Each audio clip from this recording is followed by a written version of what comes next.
Welcome back to Andy Warhol Revelation at the Speed Art Museum.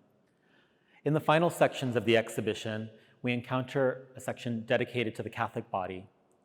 When I think about the Catholic body, I think about the earthly body, humans, and then I think about heavenly bodies, such as Jesus Christ. In this section, two paintings feature the earthly body, in this case a bodybuilder from an advertisement with the phrase, "Be somebody with a body," and an image juxtaposed on top of Jesus Christ. One of the paintings was made with black light. Black light's not very typical of Warhol's work. In fact, the first black light painting he made was for Playboy magazine in 1966, which depicted a woman's torso and breasts. He would revisit the black light technique and painting for works related to the Last Supper commission. The work in the exhibition shows the bodybuilder, a body of desire, but then the body of salvation, which is Christ. This juxtaposition is very interesting because Warhol lived at a time where homosexuality was illegal in New York City, but later, by the time he died, was celebrated for being a queer icon. Behind me, you see a depiction of a skull on canvas. This is part of Warhol's Skull series. This is really a take on the idea of memento mori, or the passing of time. You've seen probably lots of paintings like this, with wilted flowers, burning candles.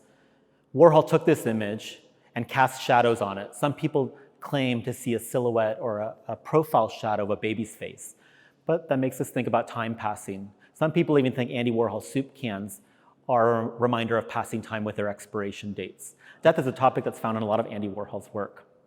The exhibition ends with a film of a sunset that Andy made in 1967 for the 1968 World's Hemisphere in San Antonio.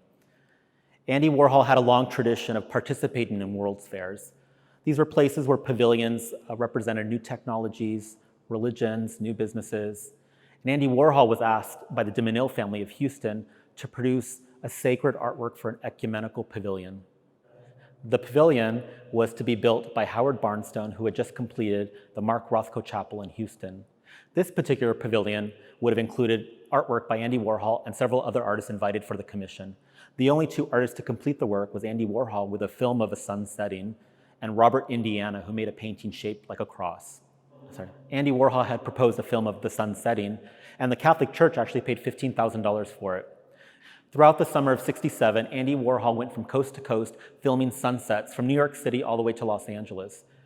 In our collection at the Andy Warhol Museum, we have about 5 reels of the sun setting. The one here is the most complete. It features the sun setting across the coast of California.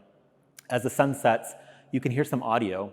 The audio is of Nico, the singer from the Velvet Underground. Warhol managed that group in the mid-'60s, and Nico would go on to sing as a solo artist.